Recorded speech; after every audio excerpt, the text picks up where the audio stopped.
You guys know I typically stay far away from controversial topics, but I'm afraid today we're going down that road. We're going to compare shred guitar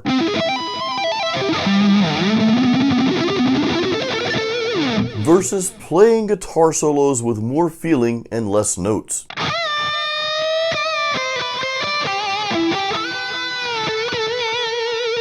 Now, before we get into this comparison, make sure you hang around to the end of the video because I've got a really cool clip for you to hear. And I'm going to share some really important tips with you that's going to help you expand your skills as a lead guitarist. For this comparison, I'm going to have two tests for you.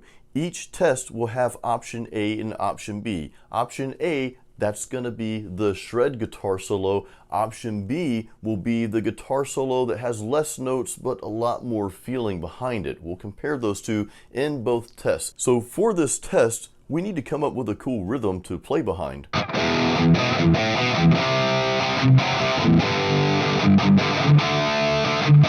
Now, of course, these guitar solos are going to sound way better in the full mix, so let's drag a drum loop over here and let's build this thing out. I'm just kind of taking you guys along with the adventure of creating this track here. Now, one last thing, we just need to throw in a bass track. Alright, so we're ready to start test number one. Now, test number two is going to be similar, but there's a little caveat behind test number two, and of course I'll share that when we get to test number two. So test number one, option A, is the shred guitar solo. So let's hear what that sounds like.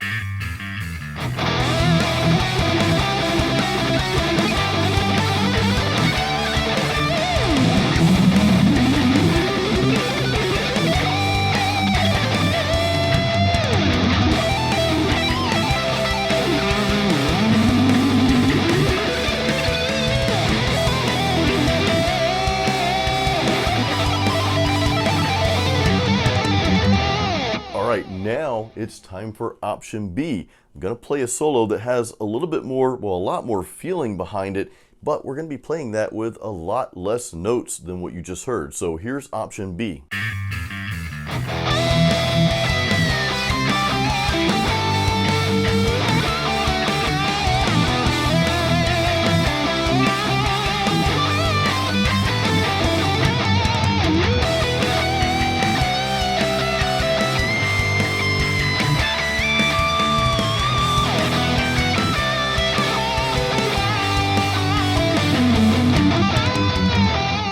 Now it's time for test number two, and this is actually the most important test. I'll explain why after we go through this. So again, it's going to be option A, the shred guitar solo, versus option B, which is the guitar solo with more feeling and less notes. Now, here's the thing. We're going to sit back and listen to the same clips we just heard, but you're not going to see me play them. You and I are going to sit back and listen to these together. And again, I'll explain why this is so important, what we're about to do after we listen to these clips. So here's option A, the shred guitar.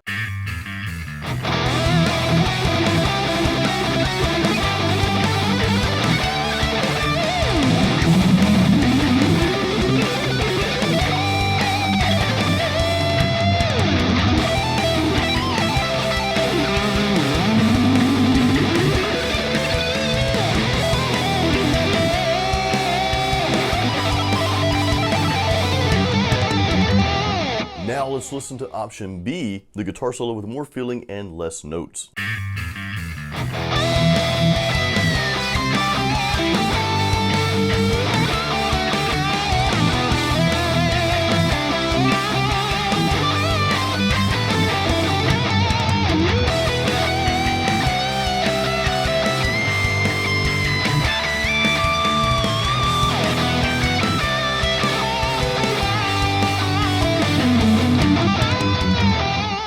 Now here's what I want you to do, and this is the challenge. So when you heard the first test, you saw me playing the guitar solos. Of course, you made up your mind which guitar solo you like best. Was it option A, shred guitar, or option B, the guitar solo with more feeling? You were watching me play those at that time, so of course, again, you had that made up in your mind. Okay, well, I like this one better. Now, I want you to think about this for test number two. When you just heard the clips, you and I just sat back, and listen to those guitar solos without seeing me play them. What was your favorite? Which one appealed to you the most? Was it option A or option B? And more importantly, did you choose a different guitar solo that you liked best for test number 2 than you had picked for test number 1, even though they were the same guitar solos? Now, the reason why I gave us 2 tests here is because as guitar players, when we see someone playing, when we see someone shredding and just doing all this cool stuff, we tend to favor that more than maybe seeing someone playing less notes or maybe playing a little bit slower, because that's not as complex. We don't perceive that as complex.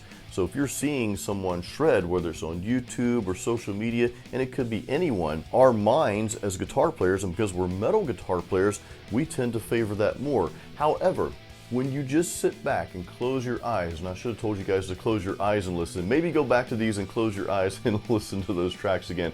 But when you just sit back and listen to the music, not as a guitar player, but just as a listener, your perception might actually change a little bit. Now, that leads me to probably the most important point of this video, especially if you're someone creating music and you're maybe writing the guitar solos for your solo project or your band. I want you to think about things from the listener perspective. Here's the downfall of being a shred guitar player. One is when you get to that level, when you start learning how to do certain things on guitar, we have a tendency to do that all the time. And the perfect example here is playing sweep arpeggios, the sweep picking technique. Once guitar players get to the level where they're learning how to do that fluidly, it starts to become the thing that you do all the time, every guitar solo. And you guys know plenty of guitarists like that. It's like that's all they do. And you're like, hey, that's awesome, you can do that, but can you play something different? And you kind of get stuck in this little box. You kind of box yourself in to just that one thing or maybe 2 things that you've become great at. Now, by no means am I saying that you shouldn't strive to be a shred guitarist. I'm not saying that you shouldn't try to play fast and learn more complex leads. What I'm saying is, as you progress and as you get to these different levels, and we're always learning, always progressing. I learn something new on guitar every single day. I'm always a student, always will be. But as we progress to these different levels of greatness on our instrument, I don't want us to become the type of guitar player that's all we do, that we feel like we have to fill every millisecond of every song with just shred guitar notes just to show people what we can do. Because again, somebody could be watching you play guitar and that looks cool, that's great, but when they're sitting back just listening to the music, take you out of the picture, they're just listening, it might not sound that great to them. I know for me, I have a hard time listening to a lot of instrumental metal when there's just shred guitar all the way through it, or even a guitar solo all the way through it. Sometimes I just want to hear the rhythms, man. Let the song breathe. And especially when you're doing a guitar solo, do what's best for the song, not necessarily showing off, hey, look what I can do. I call that the Mad TV Stewart syndrome. You know, when he wasn't being paid attention to, he would like just fall on the ground like, look what I can do. And we get into that look what I can do syndrome, and I don't want us to do that. Now, that doesn't mean you can't showcase your talent. You've worked hard to get to a certain level. It's fine. Hey, pull off those sweep arpeggios or that finger tapping or whatever technique you want to throw in there, but I want you to be able to diversify those components of the solo and do some other things as well. I want you to learn how to tell a story with your guitar solos. You're not going to really tell that story if all you're doing is just filling the solo up with shred notes, because again, it gets kind of boring to listen to after a while.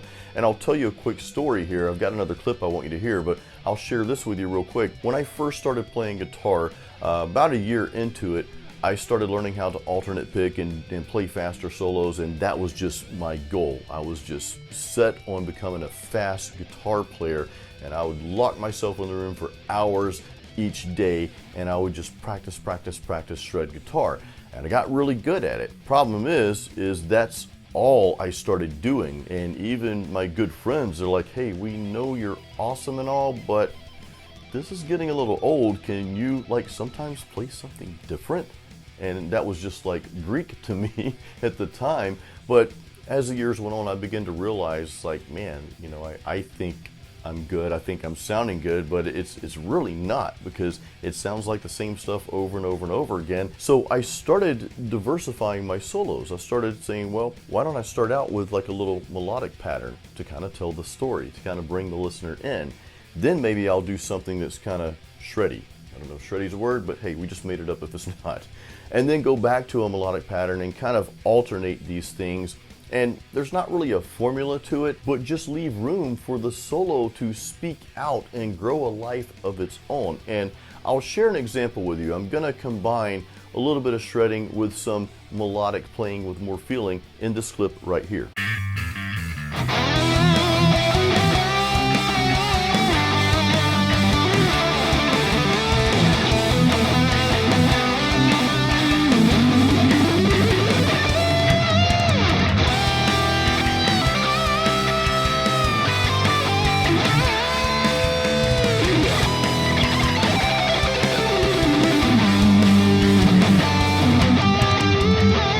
Alright guys, so don't forget to leave a comment and let me know what your favorite guitar solos were. Was it option A, the shred, or option B, the guitar solos with more feeling? And remember, we did 2 tests, right? Test 1, you saw me play these solos. Test number 2, you didn't see me play the solos. You just sat back, you took your guitar hat off, and you listened as a listener. So I'm really interested to know if your opinion changed for test number 2 when you didn't see me playing the guitar solos. And guys, don't forget you can still download your free guitar practice guide. There's a link in the description of this video. I've also got links to my music, my shop, where you can actually buy my latest CD there, and there's some other links there too, so please check those out. That's a great way to support me as an independent musician, and I appreciate it. Guys, please give this a thumbs up. I'll see you on the next video. Until then, keep it metal and shred till you're dead. Just not all the time.